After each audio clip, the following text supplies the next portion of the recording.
नमस्कार मित्रांनो, गुरु श्री मच्छिंद्रनाथांच्या समाधीचे दर्शन घेऊन आम्ही श्री क्षेत्र कानिफनाथगड मढी येथे निघालो। महाराज की जय। गिरणाराची आपल्याकडची जय। आपल्याकडे चला तर मग बघूया श्री कानिफनाथ महाराजांची संजीवन समाधी श्री क्षेत्र मढी पाथर्डी अहमदनगर। अलख निरंजन आदेश।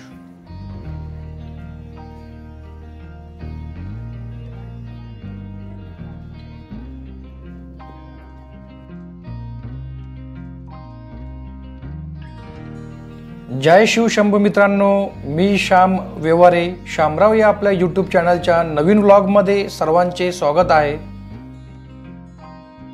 नाथ संप्रदायाची सुरुवात ही मच्छिंद्रनाथांपासून सुरू झाली आहे। आदिनाथ व भगवान दत्तात्रय यांचे श्री प्रथम शिष्य हे महायोगी मच्छिंद्रनाथ आहेत व द्वितीय शिष्य जालिंदरनाथ आहेत।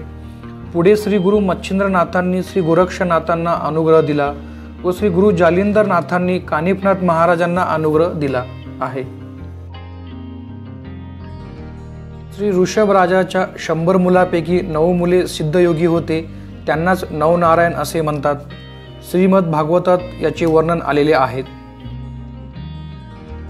नवनारायणापैकी श्री प्रबुद्ध नारायणांनी हिमालयात एका भव्य हत्तीच्या कानातून बलयोगी श्री कानिफनाथ महाराज अवतरित झाले। त्यांचा जन्म हा हत्तीच्या कानातून झाला म्हणून त्यांचे गुरु जालिंदरनाथांनी त्यांचे कानिफनाथ असे नामकरण केले। श्री जालिंदरनाथांनी त्यांना सर्व देवी देवतांचे आशीर्वाद मिळवून दिले व त्यांना सर्व शास्त्रे 64 कला मंत्र तंत्र विद्या संपन्न केले। त्यानंतर श्री कानिफनाथांनी बद्री केदार येथे 12 वर्ष कठोर तपश्चर्या केली आहे। नवनाथांपैकी श्री कानिफनाथ महाराज हे राजयोगी होते। नाथांच्या राजयोगाचे व कार्याचे वर्णन श्री नवनाथ भक्तिसार ग्रंथात आलेले आहे। होळी ते गुढीपाडवा अशी 15 दिवस भव्य यात्रा उत्सव येथे साजरा केला जातो। त्यातील फाल्गुन वैद्य रंगपंचमी हा नाथांचा संजीवन समाधी दिवस असल्याने लाखो भाविक येथे नाथांच्या दर्शनासाठी येतात। हजारो मानाच्या काठ्या वाजत गाजत शिखराला लावतात। फाल्गुन वैद्य अमावस्येला नाथ प्रगट दिन व उत्सव व फुलोरबाग यात्रेच्या दिवशी समाधीला श्री क्षेत्र पैठण येथून आणलेल्या कावडीचे गंगा स्नान होते व गुढीपाडव्यास नाथांच्या समाधीला मळी चंदनाचा लेप लावून महापूजा केली जाते। यासह श्रावण महिन्यातील प्रत्येक शुक्रवारी छबिना उत्सव साजरा केला जातो। गुरुपौर्णिमा, दत्त जयंती, दर अमावस्या, गुरुवार, शुक्रवार, रविवारी हजारो लाखो भाविक नाथांच्या दर्शनासाठी येतात। मढी म्हणजे भटक्यांची पंढरी असेही म्हटले जाते। या ठिकाणी सर्वांनाच मान दिला जातो। मित्रांनो, हे आहेत विठ्ठल रुक्मिणी मंदिर। या मंदिरातूनच डाव्या बाजूला गुफेतील ध्यान मंदिरात जाण्यासाठी रस्ता आहे। या गुफेत जाण्यासाठी हा दरवाजा अगदी छोटा आहे। या गुफेत खूप अंधार असतो। आम्ही टॉर्चच्या साहाय्याने पुढे ध्यान मंदिरासाठी निघालो।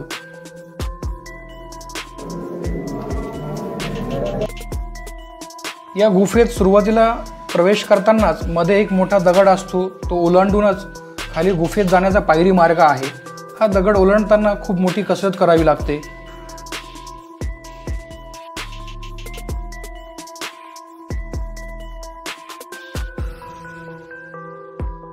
येथील स्थानिक गावकरी असे सांगतात की या भुयारीतून मच्छिंद्रनाथांच्या समाधीपर्यंत जाण्याचा रस्ता होता।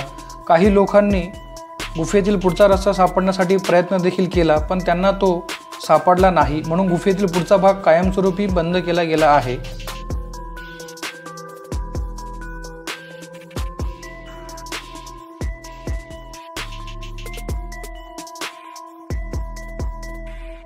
सर्व पायऱ्या खाली उतरून गेल्यानंतर डाव्या बाजूला एक खिडकी दिसते। या खिडकी समोरच शिवपिंड व नंदी आहे।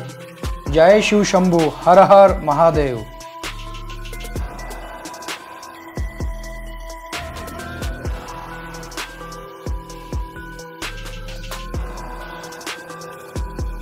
मित्रांनो, या मंदिरात खूप शांतता असते। या ठिकाणी कानिफनाथ महाराज ध्यानस्थ बसायचे। या गुफेत शांत बसल्यास ओम आवाज ऐकू येतो।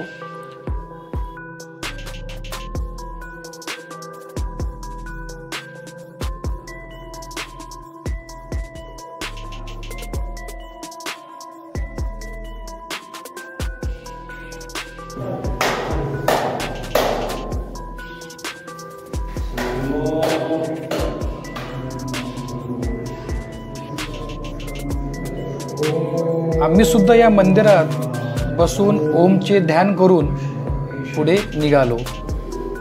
हर हर महादेव। अशा प्रकारे आमचे या ध्यान मंदिराचे दर्शन घेऊन आम्ही पुढे निघालो। Bye bye.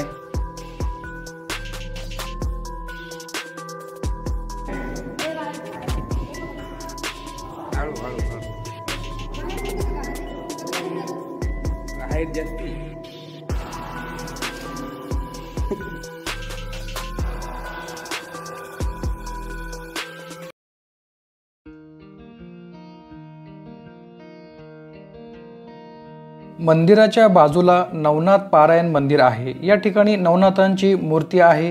त्यांच्या पाठीमागे श्री दत्तगुरूंची मूर्ती आहे। या ठिकाणी भाविक भक्तगण नवनाथ पारायण करतात।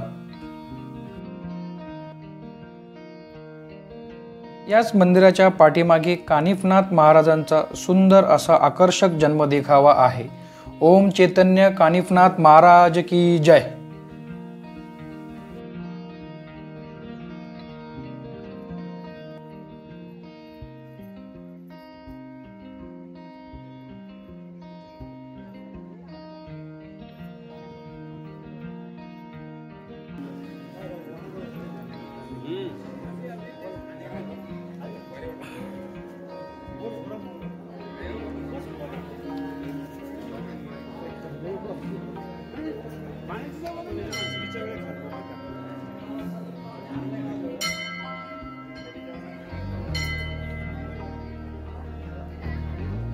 अशा सुंदर पावनभूमीत आम्ही सर्वांनी मिळून भजनाचा आनंद घेतला।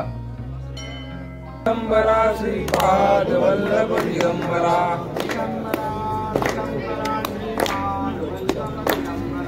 दिगंबरा दिगंबरा श्रीपाद वल्लभ दिगंबरा दिगंबरा।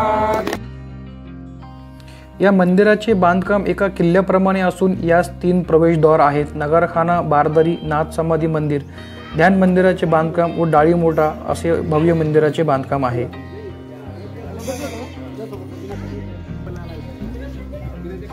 अशा प्रकारे आपले श्री कानिफनाथ महाराजांच्या संजीवन समाधीचे दर्शन घेऊन पुढे खाली हॉटेलमध्ये मस्तपैकी शेवभाजी आणि भाकरीचे जेवण करून पुढे आम्ही मोठा देवीच्या दर्शनासाठी निघालो। तर मित्रांनो, तुम्हाला हा व्हिडिओ कसा वाटला हे कमेंटमध्ये नक्की सांगा। आवडल्यास लाईक करा, शेअर करा आणि हो, असेच इंटरेस्टिंग व्हिडिओ बघण्यासाठी चॅनलला नक्की सबस्क्राईब करा।